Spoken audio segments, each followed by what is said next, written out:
As the King of England crossed the inner bailey of Chinon Castle, his brother watched from an upper-story window and wished fervently that God would smite him dead.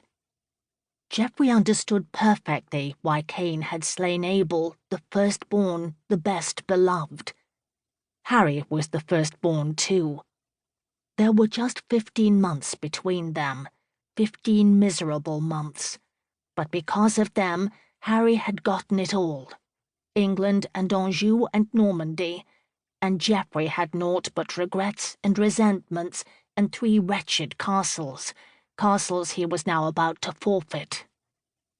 He'd rebelled again, and again he'd failed. He was here at Chinon to submit to his brother, but he was not contrite, nor was he cowed.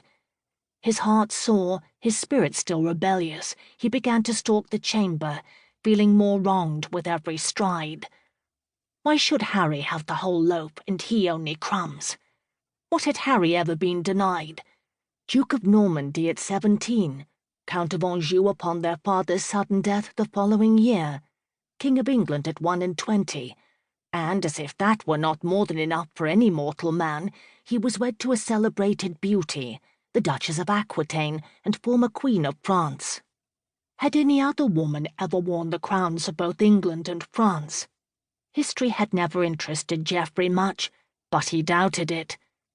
Eleanor always seemed to be defying the natural boundaries of womanhood, a royal rebel who was too clever by half and as wilful as any man. But her vast domains and her seductive smile more than made up for any defects of character, and after her divorce from the French king, Geoffrey had attempted to claim this glittering prize, laying an ambush for her as she journeyed back to Aquitaine. It was not uncommon to abduct an heiress, then force her into marriage, and Geoffrey had been confident of success, sure too that he'd be able to tame her wild nature and make her into a proper wife, dutiful and submissive. It was not to be. Eleanor had evaded his ambush, reached safety in her own lands, and soon thereafter shocked all of Christendom by marrying Geoffrey's brother.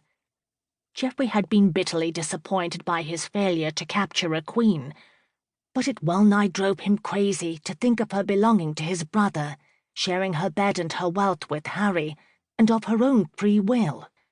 Where was the justice or fairness in that? Geoffrey was more uneasy about facing his brother than he'd ever admit, and he spun around at the sound of the opening door. But it was not Harry.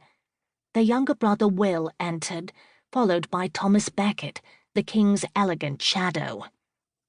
Geoffrey frowned at the sight of them. As far back as he could remember, Will had been Harry's lapdog, always taking his side. As for Becket, Geoffrey saw him as an outright enemy, the king's chancellor and closest confidant. He could expect no support from them, and well he knew it. "I suppose you're here to gloat, Will, as Harry rubs my nose in it."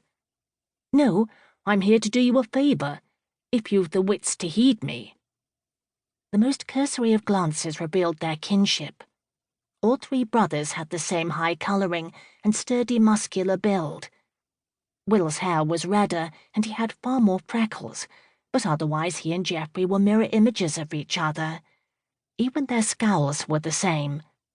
Harry's nerves are on the raw these days, and he's in no mood to put up with your blustering. So for your own sake, Jeff, watch your tongue. Poor Harry, my heart bleeds for his raw nerves. In truth it does.